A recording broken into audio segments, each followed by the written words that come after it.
Jack Benny with Mary Livingston, Phil Harris, Rochester, and yours truly, Don Wilson.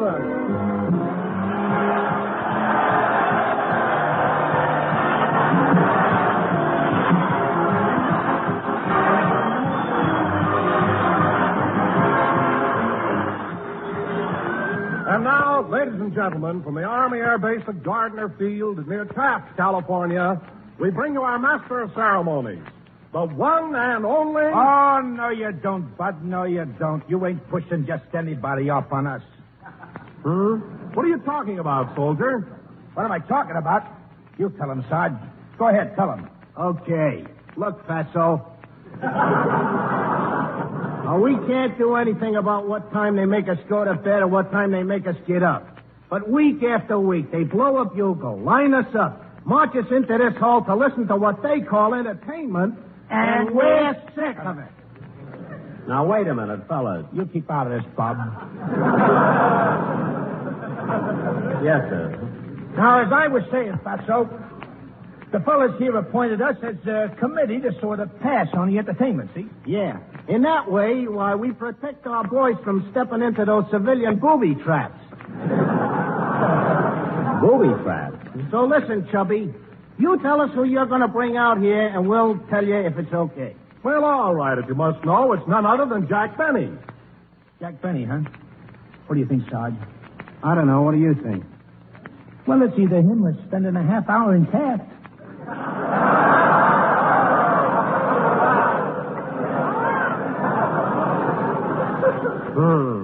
Oh, let's give him a break. Maybe he brought some dames with him. Okay, Blubber. You can bring on your star. Thank you. And now, ladies and gentlemen, from the Army Air Base at Gardner Field near Taft, California, we bring you the one and only Jack Benny.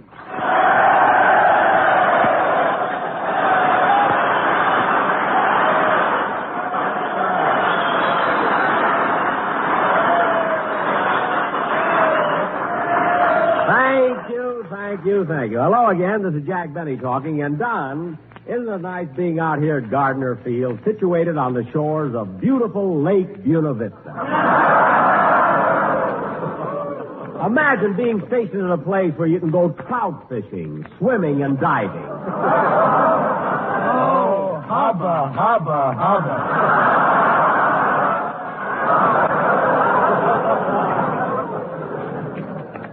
What do you mean, hubba, hubba, hubba? What was wrong with that joke? What was wrong with it? That joke wilted the flowers on Colonel Bechtel's desk. Oh, stop being so silly, a joke wielding flowers. That's impossible. I don't mind you guys standing around, but don't make up a Hello, Jack. Oh, hello, Mary. How are you?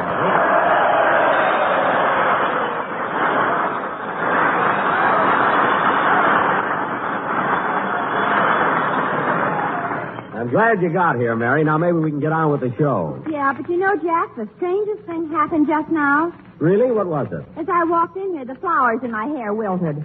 That I can't understand at all. Anyway, Mary, how do you like being up here at Gardner Field? Oh, swell. But yesterday when we got here, one of the soldiers rushed me over to see Lake Buena Vista. Some excitement. Well, they're proud of Buena Vista, Mary. That's a beautiful lake. Go on. I've seen more water at W.C. Field's party. Oh, stop exaggerating. It's the only lake where a girl can go out for a boat ride and walk back.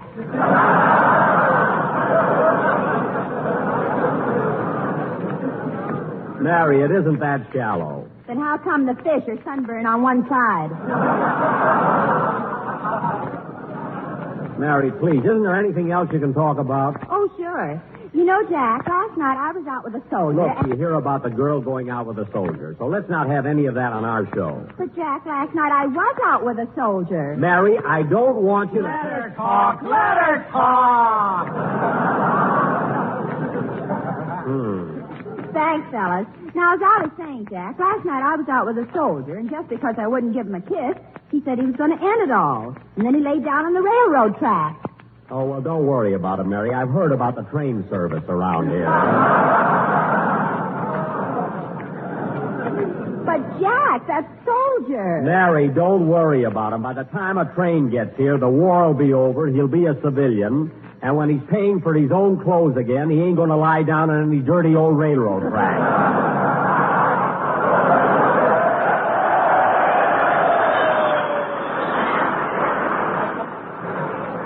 So let's forget about it and get on with the trip.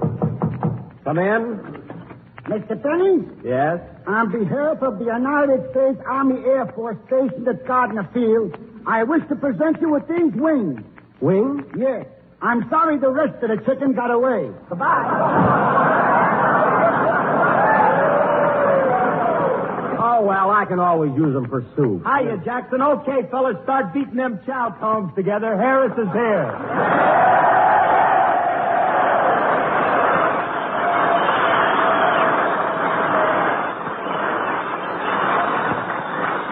Oh, brother. Thanks, you pretty things. You know something? You guys really know talent when you see Phil, it. keep quiet. But these guys really know talent when they... Phil, will you... Let him talk! Let him talk! I don't mind letting him talk, but he doesn't have to be so hammy about it. Hammy, you're the one that gets all the receptions. Look what happened yesterday when we got off of the bus. Who took the bows? You did. I didn't get no welcome. What are you talking about? When we got here and I signed all those autographs, I sent every one of those soldiers over to get your autograph, too. You did that just to show off. You know I can't write. Well, Phil, I really forgot that you couldn't write. I didn't mean to embarrass you. You didn't, huh? Then why did you hide my rubber stamp?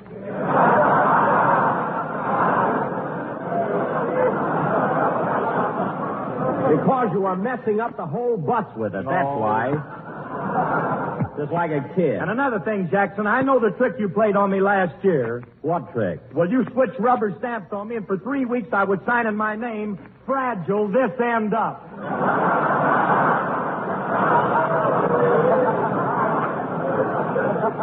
What? Mary told me.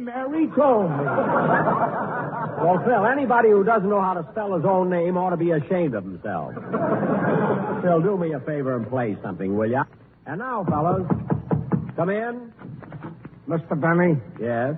did some silly guy come in here a while ago and present you with a pair of chicken wings? Yes, but I threw them away. Oh. Well, would you mind telling me where you threw them? Why? Are you hungry? No, I'm the chicken. What?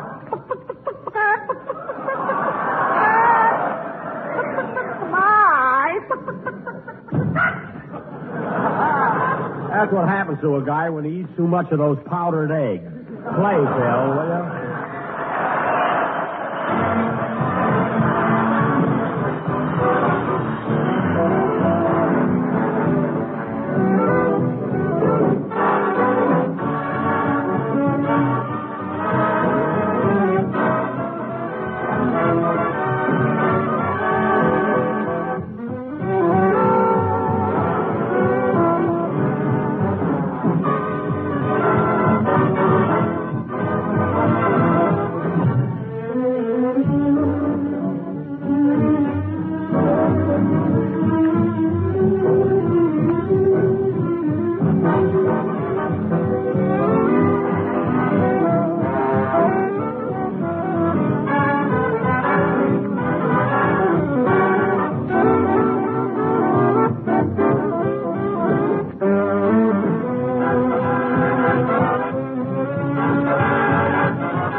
It Had to Be You, played by Phil Harris and his Buena Vista Beachhead Commando. Say, Phil. Yeah. Phil, I thought you were supposed to sing in that number. Look, Jackson, I ain't singing no song. I got enough to do rehearsing the band, getting those big laughs, and driving the bus. Anyway, when are you going to hire a singer for this show? Well, Phil, I tried to get a singer last week. Oh, sure, you tried. Why don't you tell him what happened Thursday night? Mary. Go ahead, Jack. Tell him how you tried to get John Charles Thomas. Mary, please. Well, if you won't tell him, I will. Listen, fellas, it was Thursday night. Mary, I don't want you to... Let her talk. Let her talk. Thanks, fellas. Well, anyway, it was Thursday night, and Jack had invited me over to his house for dinner. There were just the two of us, and we were finishing eating when all of...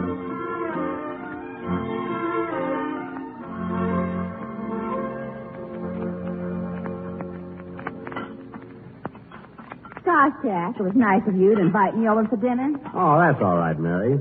Here, will you have some mustard? Yes, thanks. Ketchup? Yes, thank you. Horseradish? Uh-huh. Here you are. What a dinner. Mustard, ketchup, and horseradish.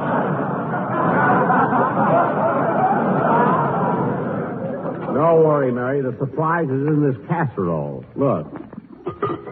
Gee, cold cuts. Yep. Yes, sirree, cold cut. One cut for you and one cut for me. Yep. Would you like your coffee now, Mary? Uh-huh. Good. I'll ring for Rochester. Jack, don't you think it's about time you bought a regular dinner bell? Yes, Mary, but it's hard to get what you want these days on account of shortages. This makes a fine dinner bell. But, Jack, it doesn't look nice hitting an empty garbage pail with an old turkey bone. You can't hit it with a cold cut. Anyway, no one notices it. Mr. Benny, did you ring for me, or did you just throw something in the garbage can? I rang for you, Rochester.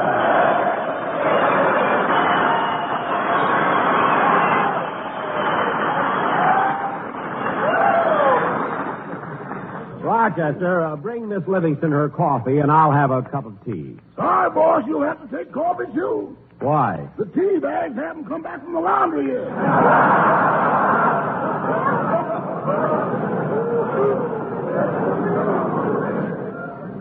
Oh, darn it, I wanted tea. Well, boss, I'll fix you the coffee so you'll like it. I'll add some brandy to it. I've got my own special recipe.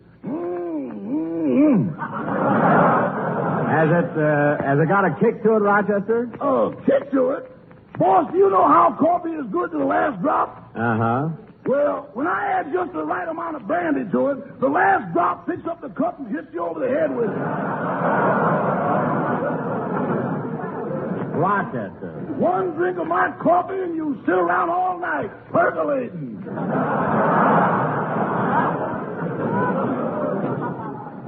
Never mind. Just bring us some plain coffee. Yes, sir. Miss Livingston, would you like some dessert? Yes, I think I would. What have you got? Well, there's ice cream, rice pudding, custard, and chocolate pie. Gee, they all sound good. What would you suggest, Rochester? The custard is the best buy. The Best Buy? Rochester, I'm not charging Miss Livingston for the dinner. Now bring some coffee and custard. Yes, sir. Say, Jack, it's getting close to Sunday. What are you going to do about a singer for your program? Well, Mary, I haven't given up hopes of getting Sinatra yet. Oh, I think you ought to forget about Sinatra. He has too much radio work already. He's on the hit parade, and besides that, he's got another show of his own. Oh, yes, one-man famine. You know, Mary, one of my writers gave me that gag for last week's show, but I'd never used anything that corny, you know. Yes, I know. Anyway, I'm not going to worry about him. I'll find a singer. Say, Mary, do you want to hear some good music? I bought a new record for my phonograph. It's about time. I'm getting tired of the Sheik of Araby. I don't know, Mary. It's a pretty good number to dance to. Anyway, wait till you hear this new one. I'll wind up the phonograph. Oh, darn it, the horn keeps falling off. There, it's fixed now. Here's a new record, Mary. Which side do you want to hear first? How do I know? What songs are on it? Well, on one side of the record is John Charles Thomas singing When My Boy Comes Home. And on the other side is Spike Jones playing I Kissed the Butcher's Daughter Till Her Old Man Put Up a Beef.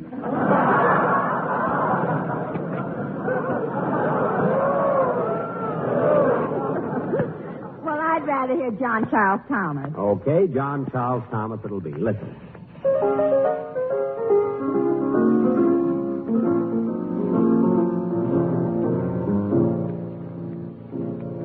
Said Mrs. McGinn to Mrs. O'Flynn, someday when the war is won, won't it be grand when the soldiers land and you go to meet your son?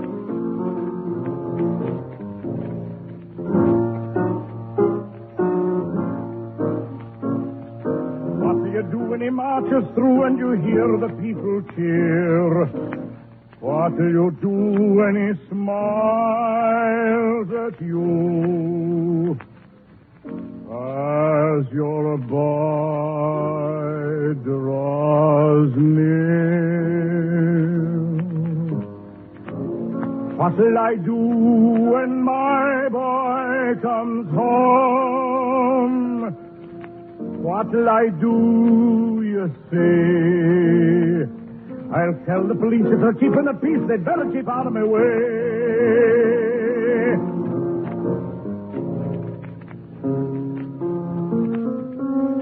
For when my boy comes into view, I'll fight my way till they let me through. And I'll lift him off, though he's sick, he's true. Into my arms as I used to do, and I'll carry him home if he wants me to. When my boy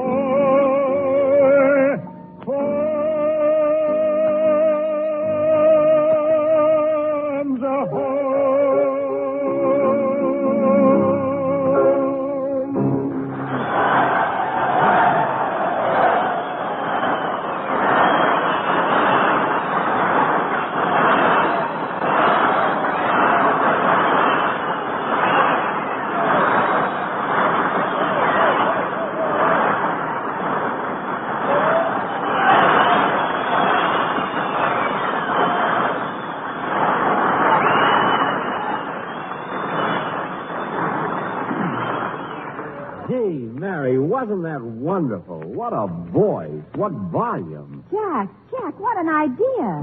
Why not get John Charles Thomas for your singer? Think of the dignity it would lend the program. Say, Mary, that would be terrific. Let's go over and see him right now. Oh, Rochester, get the car. We're going out. But, boss, I expected to have the night off. We're having a big New Year's party.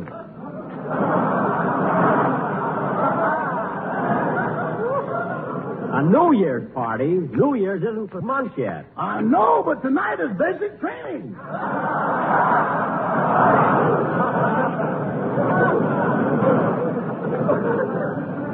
Never mind. Get the car and drive us over to Mr. Thomas's house. Okay. All right.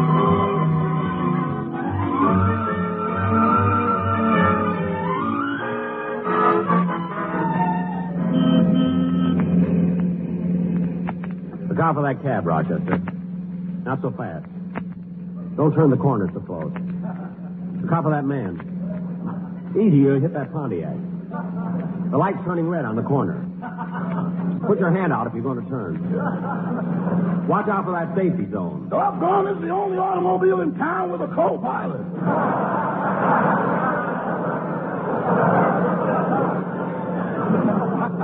Rochester. You take over the controls, boss. I'll radio ahead for landing instructions.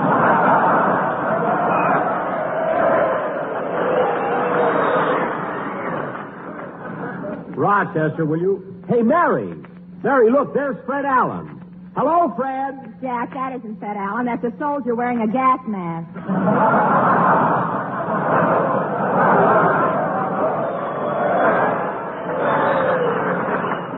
Oh, gosh, I was just going to tell him how good he looked.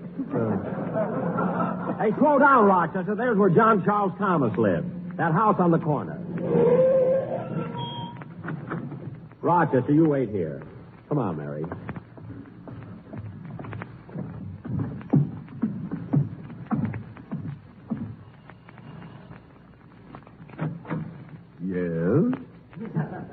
I'd like to speak to Mr. John Charles Thomas. Who shall I say is calling? Mr. Jack Jerk Benny. Mary, please. Just tell him it's Jerk Benny. I mean, Jack Benny. Yes, sir. Come right in. Mr. Thomas is in the next room.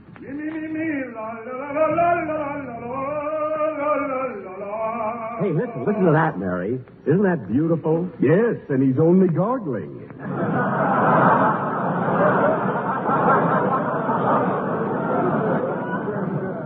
Must be a pleasure to hear him brush his teeth. Will you tell him I'm here? Yes, sir.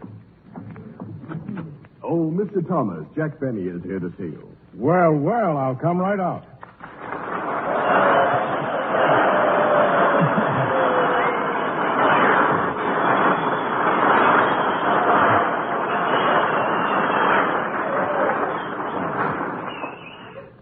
Hello, Jack. Hello, Mary. To what do I owe this pleasant surprise? Well, Mr. Thomas, getting right to the point, I'm looking for someone to sing on my radio program, and I thought someone as famous as you would be perfect for it. Jack, you compliment me. Oh, I mean it. I think your voice would lend dignity and prestige to my shows. Jack, you flatter me. And I'm here to make you a financial offer. Here comes the insult. Mary, please.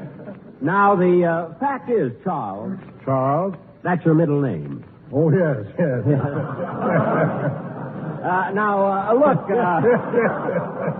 Mr. Thomas, I won't mince words.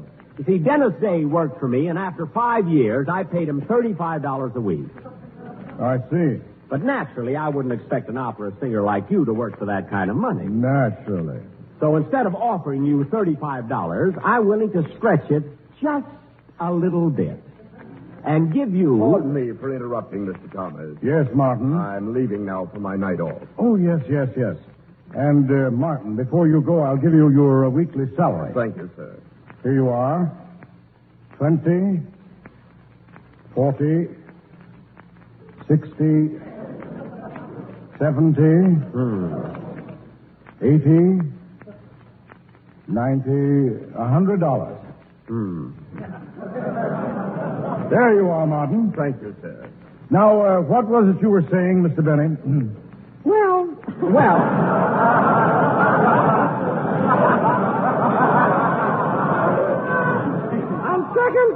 On second thought, Mr. Thomas, I have a feeling that you and I can't get together. You couldn't even get together with his butler. Well, Mr. Thomas, I think I'd better go. I'm sorry I took up so much of your time. Now, wait a minute, Jack. I think I understand your predicament.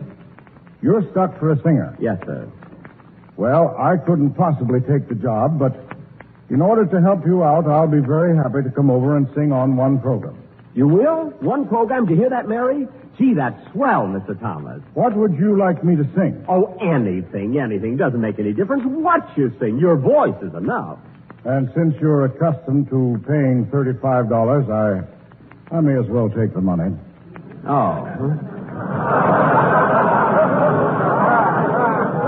Is that all right with you? Well, I don't know, brother. What are you going to sing?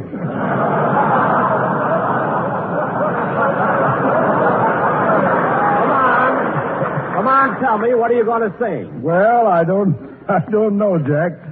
I don't have a very large repertoire. What? What was that you said? I said I don't have a very large repertoire. Well, brother, from where I'm standing, you have the... I'm not going to say it. I'm not going to say it. Now, look.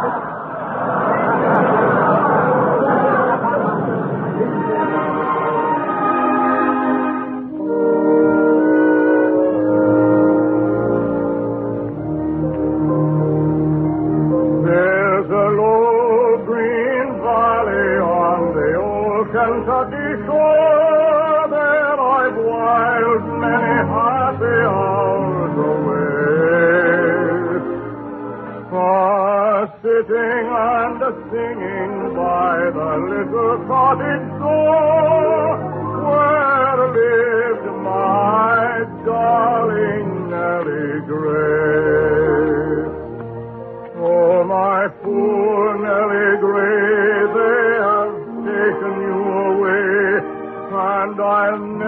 see my darling anymore. I'm sitting by the river and I'm weeping all the day, for you've gone from the old Kentucky shore.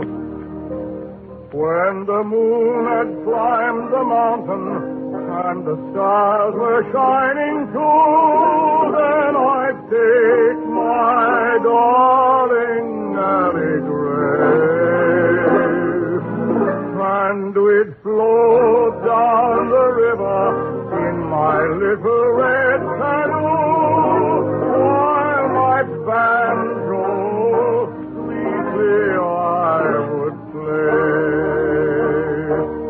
Oh, my poor Nellie Gray, they have taken you away, and I'll never see my darling anymore. I'm sitting by the river, and I'm weeping all the day, for you've gone from the old Kentucky shore.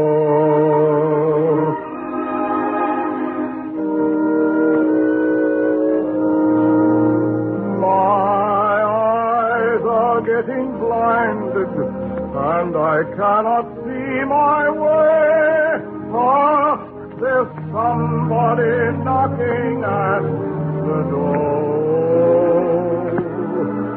Oh, I hear the angels calling, and I see my Nellie Gray. Farewell to the old Kentucky shore. Oh, my darling Nellie Gray, up in heaven there they say that they'll never take you from me anymore. I'm a-coming, as the angels clear the way. Farewell to the old Kentucky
Well, it's time to say so long to Jack, Mary, Phil, Rochester, and their guests. The Benny Gang will be beaming your way again next week, same time, same station. This is the Armed Forces Radio Service.